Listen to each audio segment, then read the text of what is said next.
ഇപ്പോൾ advocate Athira PM Athira കൂടെ telephone line ചേരുകയാണ്.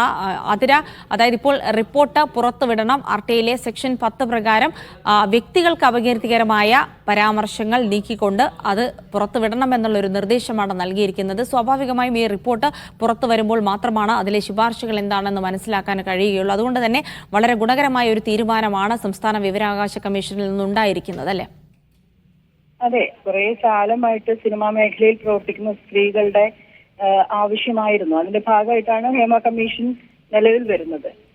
ജസ്റ്റിസ് ഹേമ കമ്മീഷൻ ഒരുപാട് എഫർട്ട് എടുത്ത് നടത്തിയിട്ടുള്ള എൻക്വയറികളും സിറ്റിങ്ങുകളുടെ ഒക്കെ ഭാഗമായിട്ട് ശേഖരിച്ച ആ വിവരങ്ങൾ ഈ ഇൻഡസ്ട്രി എത്രമാത്രം സ്ത്രീവിരുദ്ധമാണ് എന്നുള്ളതിനുള്ള ഒരുപാട് തെളിവുകൾ ആ കമ്മീഷന് മുമ്പാകെ വന്നു എന്നുള്ളതാണ് നമ്മൾ മനസ്സിലാക്കുന്നത്. അതുകൊണ്ട് തന്നെ അതിൽ സ്ത്രീകൾക്ക് ഹാമിംഗ് ആയിട്ടുള്ള കാര്യങ്ങൾ മാറ്റി നിർത്തിക്കൊണ്ട് ആ കമ്മീഷന്റെ ഉള്ളടക്കത്തിൽ ഉള്ള ഈ ഇൻഡസ്ട്രിയുമായി ബന്ധപ്പെട്ടിട്ടുള്ള കാര്യങ്ങൾ പുറത്തു വരണം എന്ന് തന്നെയാണ് നമ്മൾ ആഗ്രഹിക്കുന്നത്. അങ്ങനെയാണെങ്കിൽ മാത്രമല്ലേ നമുക്ക് അതിനകത്ത് തിരുത്തലുകൾ വരുത്താൻ കഴിയുന്ന നിർദ്ദേശങ്ങൾ ആ ഇൻഡസ്ട്രിയുമായി ബന്ധപ്പെട്ട് മുന്നോട്ട് വെക്കാൻ വേണ്ടി പറ്റുള്ളൂ. അതുകൊണ്ട് ആ കമ്മീഷൻ എടുത്തിട്ടുള്ള ഒരു വലിയ എഫേർട്ട് ഉണ്ട്.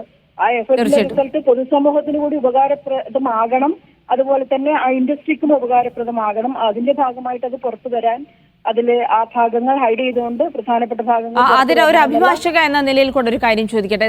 നേരത്തെ ഇതുമായി ബന്ധപ്പെട്ട് വിവരാവകാശ കമ്മീഷനെ അടക്കം സമീപിച്ചതാണ്. അപ്പോഴും കമ്മീഷൻ ഇത് നൽകാൻ തയ്യാറായിരുന്നില്ല. സർക്കാരും അതേ നിലപാട് തന്നെയാണ് എടുത്തിരുന്നത്. പക്ഷേ ഈ സെക്ഷൻ RTI 10 പ്രകാരം സ്വകാര്യ വ്യക്തികളുടെ സ്വകാര്യ വിവരങ്ങൾ മറച്ചു വെച്ചുകൊണ്ട് ഇത് പുറത്തുവിടാം എന്നുള്ള കാര്യം അത് അറിയാത്തതല്ലല്ലോ ഈ വിവരാവകാശ കമ്മീഷൻ അംഗങ്ങൾക്കും. അവിടെ ഒരു വലിയ പിശക് പറ്റിയിട്ടില്ലേ? കാരണം 3 വർഷത്തോളമായി ഈ റിപ്പോർട്ട് അവിടെ അടയിരിക്കുകയാണ്.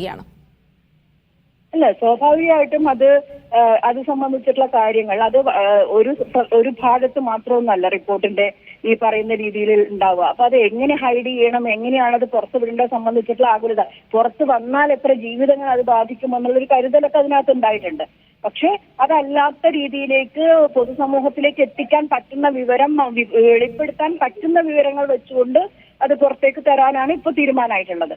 അപ്പൊ അത് സംബന്ധിച്ച് എന്തെങ്കിലും ഹൈഡ് ചെയ്യാനോ ആരെങ്കിലും രക്ഷിക്കാനോ വേണ്ടിയിട്ടല്ല, മറിച്ച് ആ വിവരങ്ങൾ പുറത്തു വന്നാൽ അതിന് മുമ്പാകെ തെളിവ് കൊടുത്തിട്ടുള്ള ആളുകളെ അതെങ്ങനെ ബാധിക്കുമെന്നുള്ള ഉത്കണ്ഠയും ആകുലതയുടെയും ഭാഗമായി തീർച്ചയായും ആ ഒരു ഭാഗം അംഗീകരിക്കാം. കാരണം അത് പുറത്തു വന്നാൽ ഒരുപക്ഷെ ഒരുപാട് ജീവിതങ്ങളെ അത് സ്വാധീനിച്ചേക്കാം എന്നുള്ളത്. പക്ഷെ മറ്റൊരു കാര്യമുള്ളത്, ഇതിൽ എന്തൊക്കെ റെക്കമെൻഡേഷൻസ്, എന്തൊക്കെ ശുപാർശകളാണ് ഈ സിനിമാ മേഖലയിൽ പ്രവർത്തിക്കുന്ന സ്ത്രീകളുടെ ജീവിതം അല്ലെങ്കിൽ അവരുടെ ഒരു പ്രൊഫഷണൽ ലൈഫിൽ മാറ്റം വരുത്താൻ കഴിയുന്നത് എന്നുള്ള റെക്കമെൻഡേഷനെങ്കിലും പുറത്തു വിടാമായിരുന്നു. അതാണ് വരാൻ വേണ്ടി പോകുന്നത്. അത് എന്തായാലും അതിനകത്ത് ആക്ഷൻസ് ഉണ്ടാവും തന്നെയാണ് പ്രതീക്ഷിക്കുന്നത്.